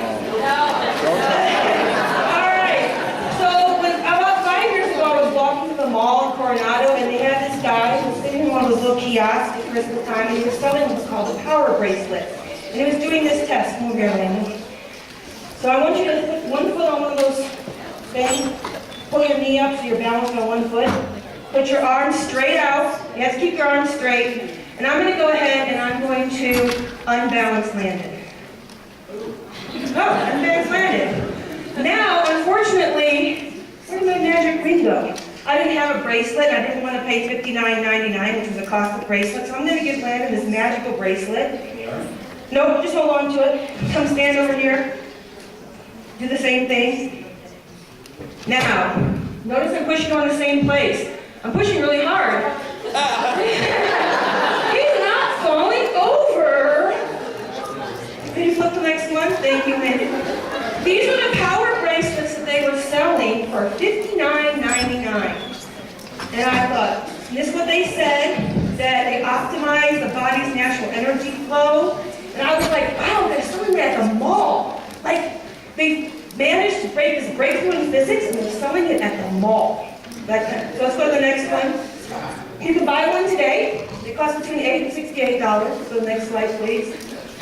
How could Landon, were you pushing back as hard as you could? Yeah, it worked, right? So you would definitely want to pay $59.99 for that bracelet, right?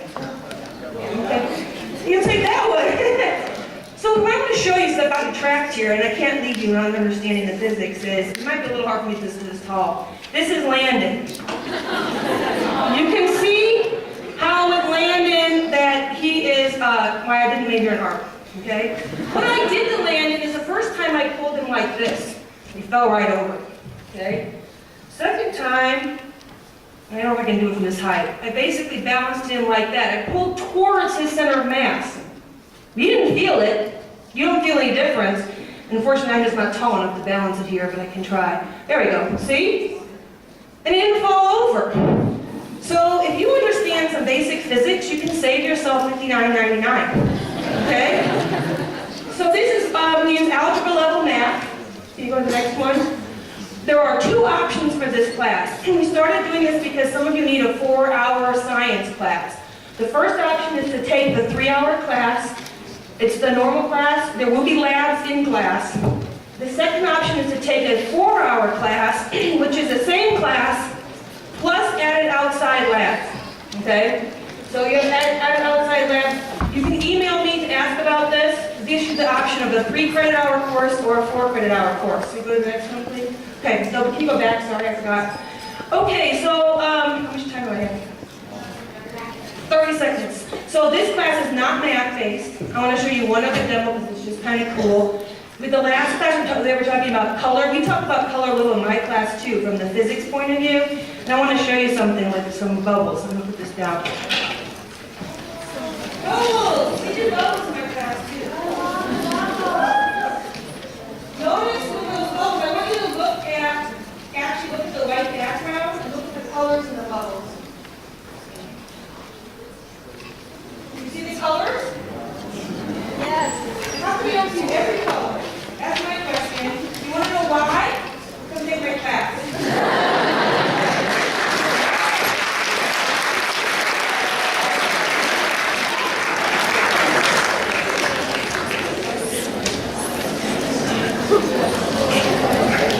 All right, I'm back again. Forget all that boring video game crap. We're gonna do some math. So the thing about this math class is it's not about real life. This is a math class from the point of view of seeing math as an art, an aesthetic discipline that has existed somewhat unchanged for more than 2 millennia. If you look at the physics from 2,000 years ago, it was pretty shitty. The algebra that you struggle with in your classes was kind of come up with around 1500 BC by some Babylonians. Same algebra. The way you learn to compute square roots, if you ever did it in a class, is pretty awful. Anyone who's been in any one of my classes, even my video game classes, has seen how awful it is to compute square roots. Those same Babylonians, 3,500 years ago, came up with a way to compute square roots that's easy for you all to learn today, is a perfect, simple little idea, and that for some reason, none of us ever see. All of this beauty that's contained in these millennia of mathematics that people have done is terribly, terribly hidden from almost all of us. So this class is to help us uncover some brief glimpses of what that beauty has been and what it can be, and that we can all do it to some extent. There's one math theorem that falls into this category that I know we all know, because we all do it when we're little kids. And let me start it out for us. I know the biggest number. Is it 100? Is it infinity? It can't be infinity, why not? Okay, why can't it be a Googleplex? A Googleplex plus 1! Alright. So, there's your mathematical theorem for the day. Come join my class with experience.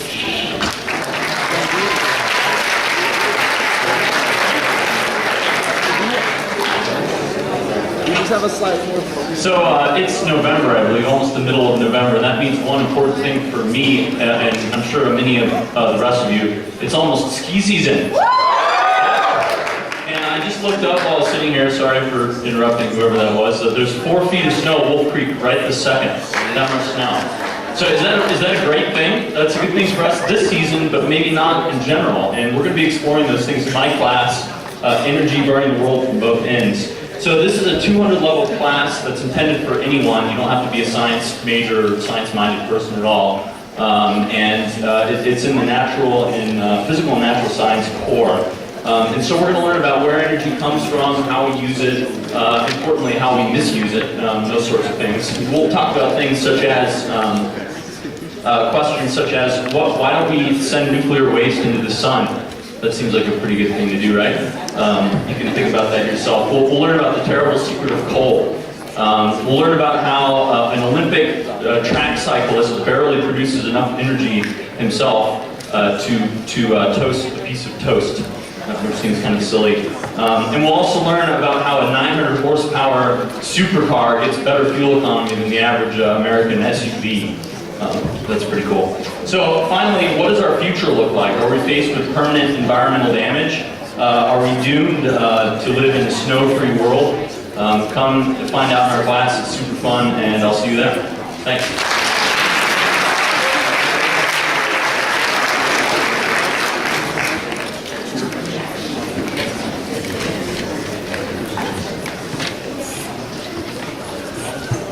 So many of you may know that I'm a paleontologist by trade.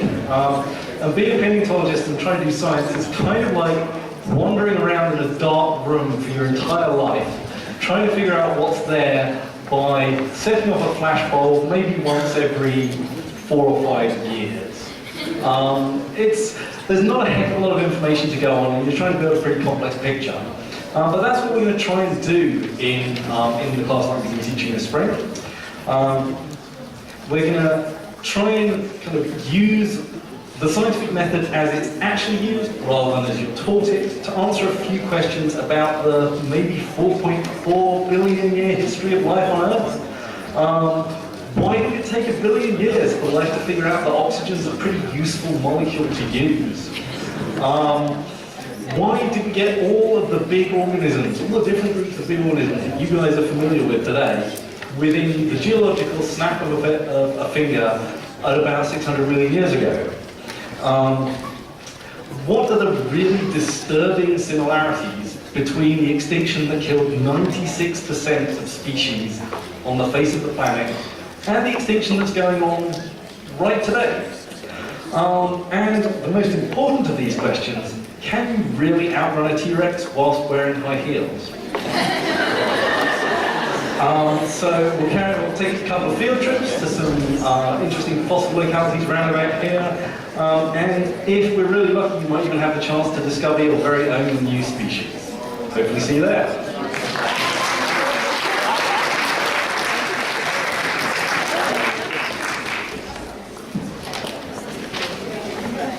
Dr. Curtis again. My main research area is human rights. And so this class is called Globalization Human Rights, and it counts as a behavioral and social science core. It has two big goals. On the one hand, is to teach you and get you thinking about globalization, what human rights are and how they interact. And on the other hand, is to make a computer game about U.S. food policy and world hunger. One part of the class will consist of academic readings about globalization and human rights. Some people's human rights have greatly benefited from globalization. India and China have seen millions of people come out of poverty thanks to capitalism and globalization, and yet there are more humans enslaved than ever before in history, partially due to globalization. But the other part of the class will involve you in the ongoing creation of a computer game on U.S. food policy and its relationship to world hunger. The U.S. Department of State initiated this project. They chose us to create a game which will teach people about U.S. food policies and world hunger. Thus, you'll learn about the effects of choosing to grow crops organically, with genetically modified organisms, or conventionally with fertilizer on our ability to export foods. We will work with the computer science class in the School of Engineering on the creation of the game, and so this is very much an experiential, interdisciplinary course. Thank you.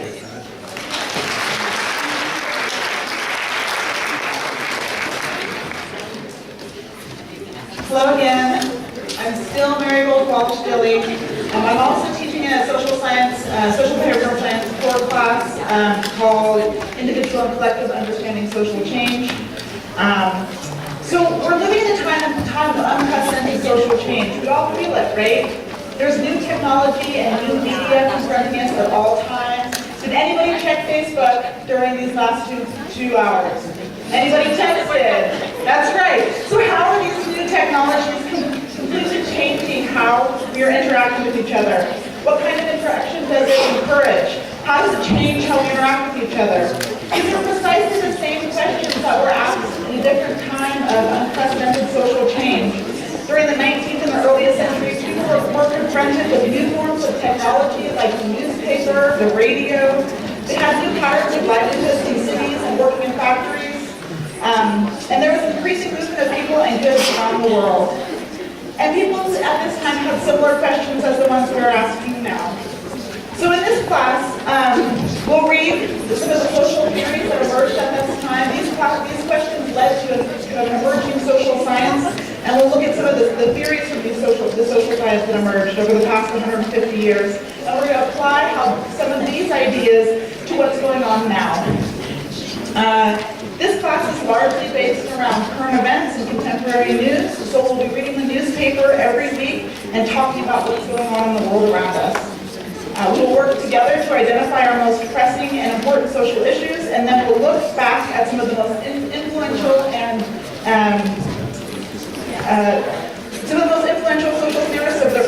past 2 centuries to understand what's going on today. So I hope you'll join me in the spring.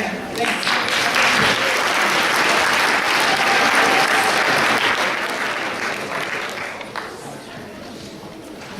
Hello, I'm Catherine Collison. I'm teaching question authority. Thank you. When I use the word subversion, many people typically think of something negative, maybe even a little dangerous. It is my hope that my questioning authority class will show the importance of subversion and how it can be an agent for change. This class will analyze texts and films that question society and even our place within it. All of the authors or filmmakers we will be discussing have something, some issue, whether it be science, race, gender and social norms, religion, etc., in society that upsets, disgusts, disturbs, confuses, or maybe even frightens them, which then leads to writing or directing the work that focuses on how they would like to change, fix, or maybe even just bring light to the issue. So we too will explore in our class discussions and assignments what each of you would like to change, fix, or draw light to in our society today. In groups, you will find other questioning authority texts for the class to read that focus on themes you are interested in, and you'll even come up with a final project, a personal essay, or a photojournal that allows you to express your own personal questioning authority sentiments. So I hope to see fellow questioners in class next spring. Thank you.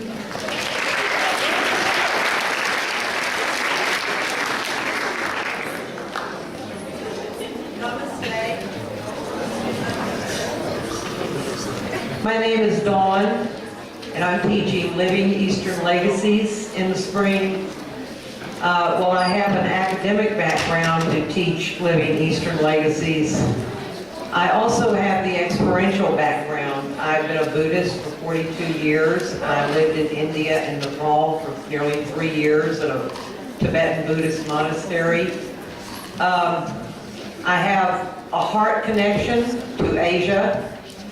And so I invite you to come on a journey to explore the living Eastern legacies of India, China, and Japan. We'll read some beautiful novels from those cultures. We'll watch some contemporary movies showing how those legacies are still in place. And the other thing that you'll all get to do is some exploration in Albuquerque or farther north in northern New Mexico if you want to, and find and seek out these living Eastern legacies that are present right here in New Mexico. You'll get 2 chances to go on these journeys of discovery for yourself. So join me. We'll study Asia. We'll breathe Asia, we'll think about Asia, and we'll have a wonderful time. Thank you.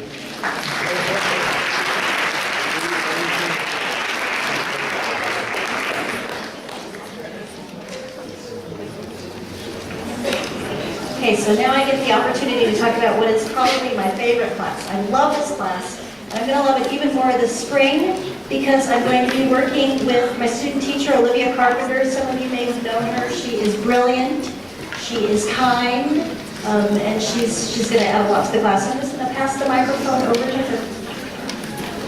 Hi, everybody.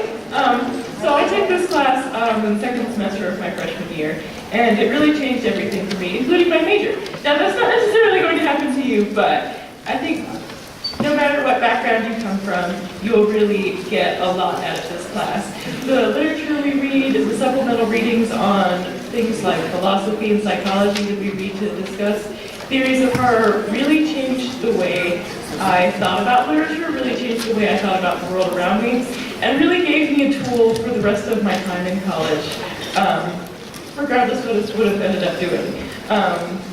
The kinds of critical thinking you engage in, the kinds of conversations that you come to about psychology, about philosophy, about literature, about horror, about the world around you, will affect you very profoundly and will be exciting and interesting. It's not just a bunch of great texts. So we're going to read Dracula. We're going to read 3 weeks of Edgar Allan Poe. Everybody loves Poe. we're going to do a lot of great things in the class, but there's also a lot of opportunity to express yourself creatively. There's a final project that has a creative component. The first and last short story I wrote in college happened in this class. So if you like horror novels, if you like psychology, if you like to think in new ways, if you like things that introduce you to topics you never would have thought of on your own, take our class.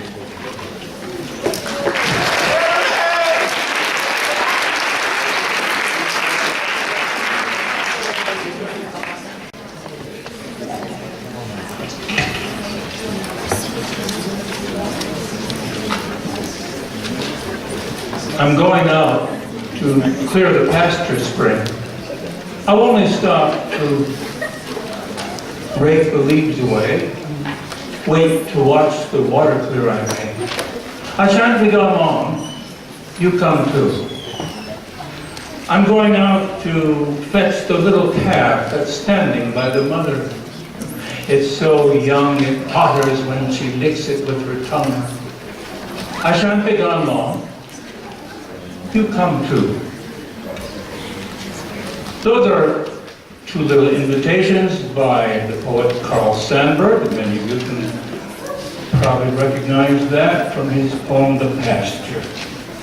This is an invitation for you to join my class, the Orality of Poetry, where we will explore poetry through the sound and texture as much as meaning. Just as poetry uses imagery and metaphor, will we use our voices to examine the subtleties of languages and words. When we breathe poems and send them into the air to communicate to others, something magical happens. Poetry was first and is at last an oral art. In this seminar, Orality of Poetry, we will read and bring to life the works of poets from across the generations. Through our practice and conversations, we will enhance our listening, speaking, and critical thinking skills. You will also hone your own writing.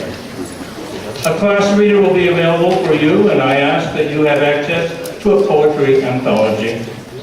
We will examine audio and video recordings of well-known poets, listen to local poets, and learn from one another. Here's another invitation. Whoever you are, come, travel with me. Traveling with me, you will find what never tires. Be not discouraged. Keep on. There are divine things well enveloped. I swear to you, there are divine things more beautiful than words can tell. Walt Whitman.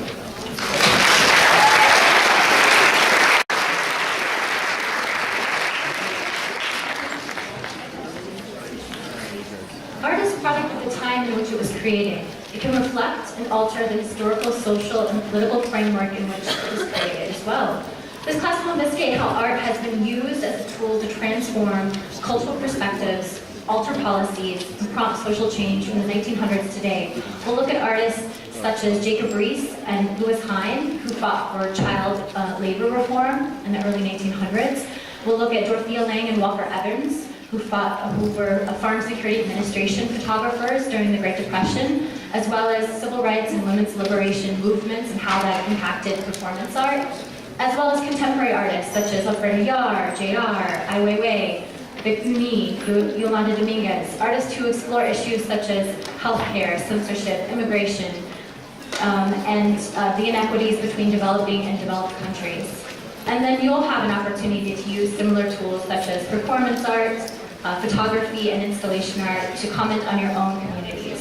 Thank you.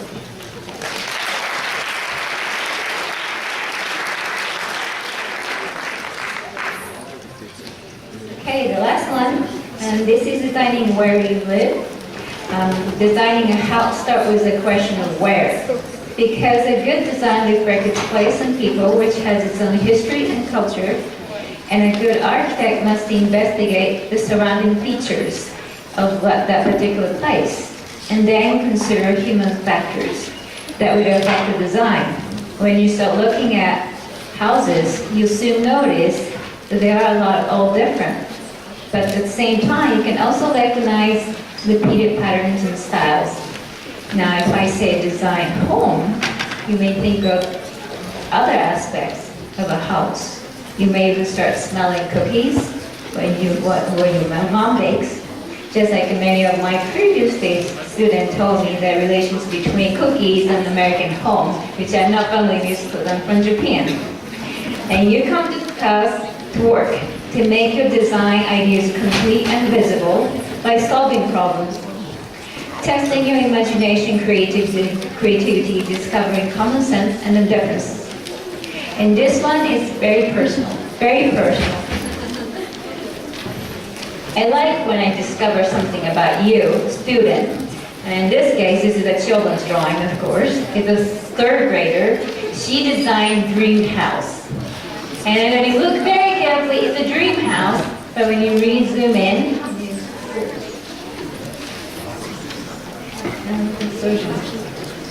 okay, when you really zoom in, you really look at the top, there's a little tiny timeout room for her dream house. How kindly she put her timeout room.